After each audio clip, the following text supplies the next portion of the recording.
ನಮಸ್ತೆ. ಭರವಸೆಯೇ ಬದುಕು, ನಂಬಿಕೆ ಇರಲಿ ಬರ್ದಿರೋದು ಶ್ವೇತಾ ಬೇಡಿ ಅವರು. ಬನ್ನಿ ನಮ್ಮ ಮುಂದಿನ ಚಾಪ್ಟರ್ನ ನೋಡೋಣ. ಚಾಪ್ಟರ್ನ ಹೆಸರು ನೀವು ನಿಮಗೆ ಸೇರಿದವರು. ಇನ್ಯಾರಿಗೆ ಸೇರಿದವರು, ಯಾರ್ಯಾರಿಗೆ ಬಿಟ್ಟಿದ್ದೀವಿ ನೋಡೋಣ. ನಾವು ನಮಗೆ ತಾನೇ ಸೇರಿದವರು. ಗಟ್ಟಿಯಾಗಿ ಹೇಳಲು ಇದನ್ನೇ ವಾದಿಸಲು ಸಾಧ್ಯವೇ?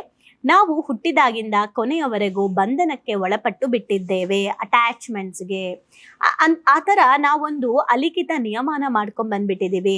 ಮೊದಲು ಪೇರೆಂಟ್ಸ್ ನಿರ್ಧಾರದಲ್ಲಿ ಬದುಕ್ತಾ ಇರ್ತೀವಿ, ಆಮೇಲೆ ಶಿಕ್ಷಕರಿಂದ ಪ್ರಭಾವ, ಅವ್ರ ನಿರ್ಧಾರದಿಂದ ಬದುಕ್ತಾ ಇರ್ತೀವಿ. ಹೀಗೆ ಪಟ್ಟಿ ಬೆಳೀತಾ ಹೋಗುತ್ತೆ. ಒಂದು ಹಂತದ ಬಳಿಕ ನೀವು ಕೆಲಸಕ್ಕೆ ಸೇರ್ತೀರಾ. ಊರಲ್ಲಿ ವಂಶ ಪಾರಂಪರ್ಯವಾಗಿ ಬಂದ ಕಸುಬನ್ನ ಮುಂದುವರಿಸ್ತೀರಾ. ಕೃಷಿ, ನೇಕಾರಿಕೆ ಮುಂತಾದವನ್ನ ಮಾಡ್ತೀರಾ. ಫೈನ್. ಆದರೆ ನೀವು ನಿಮ್ಮಂತೆ ಇದ್ದೀರಾ? ನಿಮಗೆ ಬೇಕಾದಂತೆ ಬದುಕ್ತಾ ಇದ್ದೀರಾ? ಈ ಪ್ರಶ್ನೆಗೆ ಬಹುತೇಕರ ಉತ್ತರ ನೋ. ಯಾಕೆ? ನಾವು ನಮಗೆ ಇಷ್ಟವಿದ್ದೋ ಇಲ್ಲದೆಯೋ, ನಮ್ಮ ಕುಟುಂಬದ ಒತ್ತಾಯಕ್ಕೋ, ಅಗತ್ಯಕ್ಕೆ ತಕ್ಕಂತೆ, ನಮ್ಮ ಸಂಗಾತಿಯ ಇಷ್ಟದಂತೆ ಬದುಕನ್ನ ರೂಪಿಸಿಕೊಂಡಿದ್ದೇವೆ. ಹಾಗಿದ್ದಾಗ ನಾವು ನಮಗೆ ಸೇರಿದವರು ಎಂದು ಗಟ್ಟಿಯಾಗಿ ಹೇಳೋಕೆ ಹೇಗೆ ಸಾಧ್ಯ ಆಗುತ್ತೆ? ಸ್ವಲ್ಪ ಅನ್ಸುತ್ತಲ್ವಾ? ಹೌದಲ್ವಾ, ನಾನು ಹೆಂಗೆ ನನಗೆ ಸೇರಿದವರು ಎಲ್ಲ ಸೇರಿ ನನ್ನನ್ನು ಡಿಸೈಡ್ ಮಾಡಿದ್ದಾರೆ ಅಂತ. ನಮ್ಮ ಪ್ರೋಗ್ರಾಮ್ಸ್ ಅಟೆಂಡ್ ಮಾಡ್ತಾ ಇರೋರಿಗೆ, ನಮ್ಮ ಕ್ಲಾಸಲ್ಲಿರೋರಿಗೆ ಗೊತ್ತಾಯಿತು ಇದೇನು ಅಂತ. ಓಕೆ, ಆದರೆ ಇದರಿಂದ ಬೇಜಾರಾಗಬೇಕಾ? ಖಂಡಿತ ಬೇಡ. ನೀವು ಯಾವುದೇ ಫೇಮಸ್ ಅಂತ ಅನ್ಕೊಂಡಿರೋ ವ್ಯಕ್ತಿಯನ್ನ ಕೇಳಿದ್ರು 100ಕ್ಕೆ 100 ಅವರು ಕೂಡ ಅವರಿಷ್ಟದಂತೆ ಬದುಕ್ತಾ ಇಲ್ಲ. ಅವರಿಗೂ ಅವ್ರದ್ದೇ ಆದ ಅಡೆತಡೆಗಳಿದೆ, ಸಮಸ್ಯೆಗಳಿವೆ. ಅವರ ಇಷ್ಟವಿದ್ದು ಇಲ್ಲದೆಯೋ ಅನೇಕ ಕೆಲಸಗಳನ್ನು ಅವರು ಮಾಡ್ತಾ ಇರ್ತಾರೆ. ಸಾಧಕರು ಇದಕ್ಕೆ ಹೊರತಲ್ಲ. ಒಬ್ಬ ದೊಡ್ಡ ನಟನಿಗೆ ತನ್ನದೇ ಅಭಿಮಾನಿ ಬಳಗಗಳು ಇರುತ್ತೆ. ಅವನಿಗೆ ಪಾಪ ಎಲ್ಲಾದ್ರೂ ಊರ್ ಸುತ್ತಬೇಕು ಅನ್ಸಿದ್ರು ಕೂಡ ಅಡೆತಡೆಗಳು, ಅಭಿಮಾನಿಗಳು ಬಿಡಲ್ಲ. ಇನ್ನು ಆಗರ್ಭ ಶ್ರೀಮಂತನಿಗೆ ರಸ್ತೆ ಬದಿಯಲ್ಲಿ ನಿಂತ್ಕೊಂಡು ಊಟ ತಿನ್ಬೇಕು ಅಂತ ಅನ್ಸಿದ್ರು ಕೂಡ ತಿನ್ನಕ್ಕಾಗಲ್ಲ. ಈ ತರ ಚಿಕ್ಕ ಚಿಕ್ಕ ಆಸೆಗಳಿದ್ರು ಕೂಡ ಅವ್ರು ಅದನ್ನ ಪೂರೈಸ್ಕೊಳ್ಳಕ್ಕೆ ಒದ್ದಾಡ್ತಾ ಇರ್ತಾರೆ. ಆದ್ರೆ ಅವ್ರು ಯಾರೂ ಕೂಡ ನಮ್ಮ ಹಣೆ ಬರನೇ ಇಷ್ಟು ಅಂತ ಅವ್ರು ಬೈಕೊಳ್ಳೋದಿಲ್ಲ, ಈಗ ಆಗ್ಬಾರ್ದಿತ್ತು ಅಂತ ಅನ್ಕೊಳ್ಳೋದಿಲ್ಲ. ಇನ್ ಕೇಸ್ ಅವ್ರೇನಾದ್ರು ಹಂಗ ಅನ್ಕೊಂಡ್ರೆ ಬ್ಲೇಮ್ ಗೇಮ್ ಸ್ಟಾರ್ಟ್ ಆಗ್ಬಿಡುತ್ತೆ. ಸೊ ಇವರು ಬ್ಲೇಮ್ ಗೇಮ್ ಮಾಡೋದಿಲ್ಲ. ನನ್ನ ಎಲ್ಲ ಕಷ್ಟದ ದಿನಗಳಿಗೆ, ನಾನಿವತ್ತು ಕುಗ್ಗಿರೋದಕ್ಕೆ ನನ್ನ ಆಪೋಸಿಟ್ ವ್ಯಕ್ತಿನೇ ಕಾರಣ ಅಂತ ಬ್ಲೇಮ್ ಮಾಡಿಬಿಡ್ತೀವಿ ನಮ್ಮ ಕೈಲಿ ಆಗದೆ ಇದ್ದಾಗ. ಓಕೆ, ಸೊ ನಾನು ಮಾಡಬೇಕಾಗಿರೋ ಕೆಲಸ ಮಾಡಲ್ಲ, ನನ್ನ ಇಡೀ ಎನರ್ಜಿನ ಬೇರೆಯವ್ರ ಮೇಲೆ ಹಾಕ್ಬಿಡೋದು, ಬೇರೆಯವರೇ ನನ್ನ ಕಂಟ್ರೋಲ್ ಮಾಡ್ತಿದ್ದಾರೆ ಅಂತ ಹೇಳ್ಬಿಡೋದು. ಓಕೆ, ಈ ಥರ ದೋಷಣೆ ಮಾಡಿಕೊಂಡು ದೂರ್ಕೊಂಡು ಮತ್ತಷ್ಟು ಬೇಸರವನ್ನ ಮೈ ಮೇಲೆ ಅವ್ರು ಯಾರೂ ಹೇಳ್ಕೊಳ್ಳೋದಿಲ್ಲ. ಅವ್ರಿಗೇನು ಬೇಕು ಅನ್ನೋದ್ರ ಬಗ್ಗೆ ಸ್ಪಷ್ಟ ನಿರ್ಧಾರ ಇರುತ್ತೆ. ಅದಕ್ಕೆ ಬೇಕಾದಂಥ ಕೆಲಸ ಮಾಡ್ತಿರ್ತಾರೆ. ಅದಕ್ಕೆ ಬೇಕಾಗಿರುವಂತಹ ನಿಲುವನ್ನ ಸ್ಟ್ಯಾಂಡ್ ಅವ್ರು ತಗೊಂಡಿರ್ತಾರೆ, ಯಶಸ್ವಿ ಆಗಿದ್ದಾರೆ. ಹಾಗಿದ್ರೆ ಮತ್ತೆ ನಾವು ಅದೆಲ್ಲ ಬಿಟ್ಬಿಟ್ಟು ಬರೀ ಗಂಡಂಗೋಸ್ಕರ, ಬರೀ ಹೆಂಡತಿಗೋಸ್ಕರ, ಬರೀ ಫ್ಯಾಮಿಲಿಗೋಸ್ಕರ, ನಾನು ಅವರಿಗೋಸ್ಕರ ಮಾಡ್ತಾ ಇದ್ದೀನಿ, ಅವರಿಗೋಸ್ಕರ ಮಾಡ್ತೀನಿ, ನನ್ನ ಮಕ್ಕಳಿಗೋಸ್ಕರ, ನನ್ನ ಗಂಡಂಗೋಸ್ಕರ, ನನ್ನ ಹೆಂಡತಿಗೋಸ್ಕರ, ನನ್ನ ಅತ್ತೆಗೋಸ್ಕರ, ಅವರಿಗೋಸ್ಕರ ಅಂದ್ಕೊಂಡು ನಾವು ನಮಗೋಸ್ಕರ ಬದುಕ್ತಾ ಇಲ್ಲ. ಆದರೆ ಯಾರು ನಮಗೋಸ್ಕರ ಬದುಕೋದನ್ನ ಕಲಿತೀವಿ ಅವರು ಆ್ಯಕ್ಚುಲ್ ಆಗಿ ಎಲ್ಲರಿಗೋಸ್ಕರನೂ ಬದುಕ್ತಿರ್ತಾರೆ. ತುಂಬ ಡಿಫ್ರೆಂಟ್ ಅನ್ಸ್ಬೋದು. ನೀವೇ ಕೂತ್ ಯೋಚನೆ ಮಾಡಿ, ನಾವು ಯಾವಾಗ ನಮಗೋಸ್ಕರ ಬದುಕೋಕೆ ಸ್ಟಾರ್ಟ್ ಮಾಡ್ತೀವಿ, ನಾವು ಯಾವಾಗ ನಮ್ಮ ಆಸೆ ಕನಸುಗಳಿಗೋಸ್ಕರ ಕೆಲಸ ಮಾಡಕ್ಕೆ ಸ್ಟಾರ್ಟ್ ಮಾಡ್ತೀವಿ, ಆಗ ನಮ್ಮ ಸುತ್ತ ಇರೋರ್ನೆಲ್ಲ ನಮಗೇ ಗೊತ್ತಿಲ್ಲದೆ ಪ್ರೀತಿಸೋಕೆ ಶುರು ಮಾಡ್ತೀವಿ.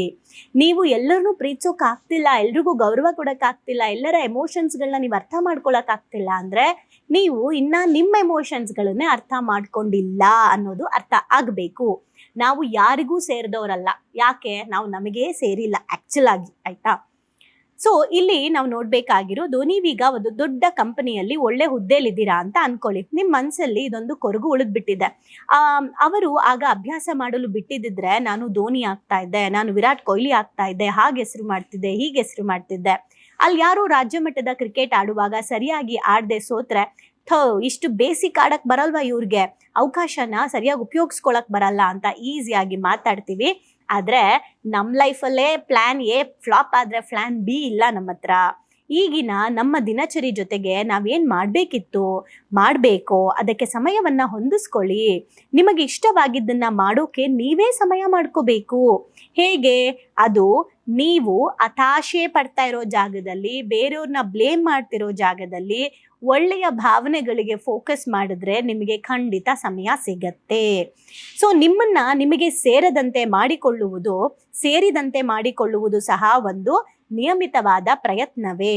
ಆಗೀಗ ಬರುವ ಅಡೆತಡೆಗಳನ್ನು ಮೀರಿ ನಿಮ್ಮತನವನ್ನು ಉಳಿಸಿಕೊಳ್ಳಬಹುದು. ಅದಕ್ಕಾಗಿ ನೀವು ಬೇರೆ ಯಾರನ್ನೂ ದೂರುವ ಅಗತ್ಯವಿಲ್ಲ.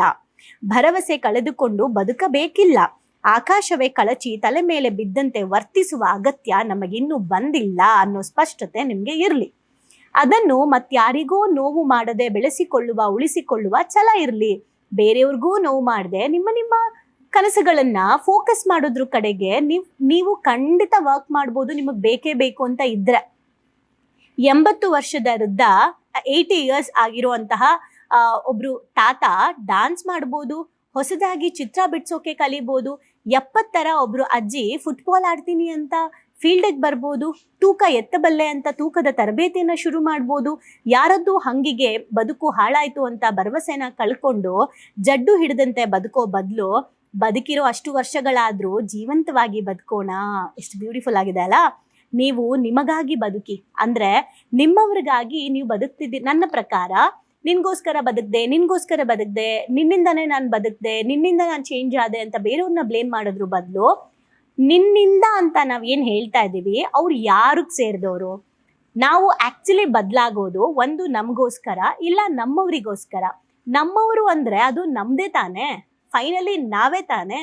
ಸೊ ಬದಲಾವಣೆ ಅನ್ನೋದು ಜಗದ ನಿಯಮ. ಹೌದು, ಯಾವ್ದ್ರಲ್ಲಿ ಬದಲಾಗಬೇಕು, ಯಾವ್ದ್ರಲ್ಲಿ ಬದಲಾಗಬಾರ್ದು ಅನ್ನೋ ಪ್ರಜ್ಞೆ ನಮಗಿರ್ಬೇಕು ಅಷ್ಟೇ.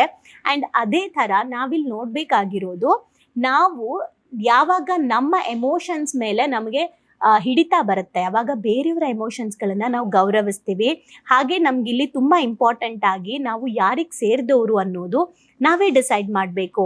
ನಾವು ಅನ್ಕೊಂಡಂಥ ಲೈಫ್ನ ನಮಗೆ ನಡೆಸೋದಕ್ಕೆ ಬೇಕಾದಂಥ ಎಲ್ಲ ಕೆಪಾಸಿಟಿ ನಮ್ಮ ಹತ್ರ ಇದ್ರೂ ಸಹ, ನಾವು ಕುಣಿಲಾರ್ದವನು ನೆಲ ಡೊಂಕು ಅಂತಾರಲ್ಲ, ಹಾಗೆ ನಮಗೆ ಎದ್ದೊಳಕ್ಕಾಗಲ್ಲ ಅಂದಾಗ ಬೇರೆಯವ್ರು ಎಬ್ಬಿಸ್ತಾ ಇಲ್ಲ ಅಥವಾ ಬೇರೆಯವ್ರು ಎದ್ದೊಳಕ್ ಬಿಡ್ತಿಲ್ಲ ಅಂತ ಬೇರೆಯವ್ರ ಮೇಲೆ ಹಾಕಿ ನಾವು ಒಳ್ಳೆಯವರು ಅಂತ ತೋರಿಸಿ, ನನಗಿದನ್ನು ಅಚೀವ್ ಮಾಡದೇ ಇರೋದಕ್ಕೆ ನನ್ನ ಫ್ಯಾಮಿಲಿ ಕಾರಣ, ಇಲ್ಲ ಅಂದಿದ್ರೆ ನಾನು ಎಲ್ಲೋ ಹೋಗ್ಬಿಡ್ತಿದ್ದೆ ಅಂತ ಹೇಳೋದಲ್ಲ. ನಾನೇನೇನು ಮಾಡಬೇಕು ಎಲ್ಲವನ್ನು ಸಂಪೂರ್ಣವಾಗಿ ಭಗವಂತಂಗೆ ಸರೆಂಡರ್ ಮಾಡಿ ಮಾಡಕ್ಕೆ ಸ್ಟಾರ್ಟ್ ಮಾಡಿದ್ರೆ, ನನ್ನ ಗುರಿಯನ್ನು ತಲುಪೋದಕ್ಕೆ ನನ್ನ ಡಿಸಿಪ್ಲಿನ್ನ ನಾನು ಶುರು ಮಾಡಿದ್ರೆ ಖಂಡಿತ ಇಡೀ ಯೂನಿವರ್ಸ್ ನಮಗೆ ಸಪೋರ್ಟ್ ಮಾಡುತ್ತೆ ಅಂತ ನಾನು ಯಾವಾಗಲೂ ಹೇಳ್ತಿರ್ತೀನಿ. ಎಷ್ಟು ಜನ ಎಕ್ಸ್ಪೀರಿಯನ್ಸ್ ಮಾಡಿದ್ದೀರಾ? ಮುಂಚೆ ನನ್ನ ಫ್ಯಾಮಿಲಿ ನಂಗೆ ಸಪೋರ್ಟ್ ಮಾಡ್ತಾ ಇರಲಿಲ್ಲ, ಈಗ ನಂಗೆ ಸಪೋರ್ಟ್ ಮಾಡ್ತಾ ಇದೆ ಅಂತ ಯಾರ್ಯಾರೆಲ್ಲ ಇದ್ದೀರಾ ಪ್ಲೀಸ್ ಕಮೆಂಟ್ ಮಾಡಿ. ಬಿಫೋರ್ ಸಪೋರ್ಟ್ ಮಾಡ್ತಿರ್ಲಿಲ್ಲ, ಇವಾಗ ಸಪೋರ್ಟ್ ಮಾಡ್ತಾ ಇದ್ದಾರೆ ಅಂತ. ನಿಮಗೆ ಸಮಯ ಇದ್ದರೆ ಏನು ಬದಲು ಮಾಡ್ಕೊಂಡಿದ್ದಕ್ಕೆ ನಿಮ್ಮಲ್ಲಿ ಆ ಸಪೋರ್ಟ್ ಸಿಗ್ತಾ ಇದೆ ಅಂತ ಒಂದು ಸೆಂಟೆನ್ಸಲ್ಲಿ ಹೇಳೋಕ್ಕೆ ಪ್ರಯತ್ನ ಮಾಡಿ. ಇಲ್ಲ ಅಟ್ಲೀಸ್ಟ್ ಮುಂಚೆ ಸಪೋರ್ಟ್ ಮಾಡ್ತಿರಲಿಲ್ಲ, ಇವಾಗ ಸಪೋರ್ಟ್ ಮಾಡ್ತಾ ಇದ್ದಾರೆ ಅನ್ನೋದಾದರೆ ದಯವಿಟ್ಟು ಶೇರ್ ಮಾಡಿ ನಮ್ಮ ಪಾರ್ಟಿಸಿಪೆಂಟ್ಸ್. ಯಾಕೆ ಅಂದರೆ ತುಂಬ ಜನಕ್ಕೆ ಗೊತ್ತಾಗುತ್ತೆ, ಹೌದು ಯಾರ ಕಂಟ್ರೋಲಲ್ಲೂ ನಾವು ಆ್ಯಕ್ಚುಲಿ ಇಲ್ಲ, ಯಾರನ್ನೂ ಬ್ಲೇಮ್ ಮಾಡೋದು ಬೇಡ, ನಮ್ಮ ಮೇಲೆ ನಾವು ಫೋಕಸ್ ಮಾಡಬೇಕು ಅಂತ. ಯಾಕೆ? ನಮ್ಮ ಬದುಕಿನ ಬಗ್ಗೆ ನಮಗೆ ಭರವಸೆ ಇರಬೇಕು. ಭರವಸೆಯೇ ಬದುಕು, ನಂಬಿಕೆ ಇರಲಿ. Thank you.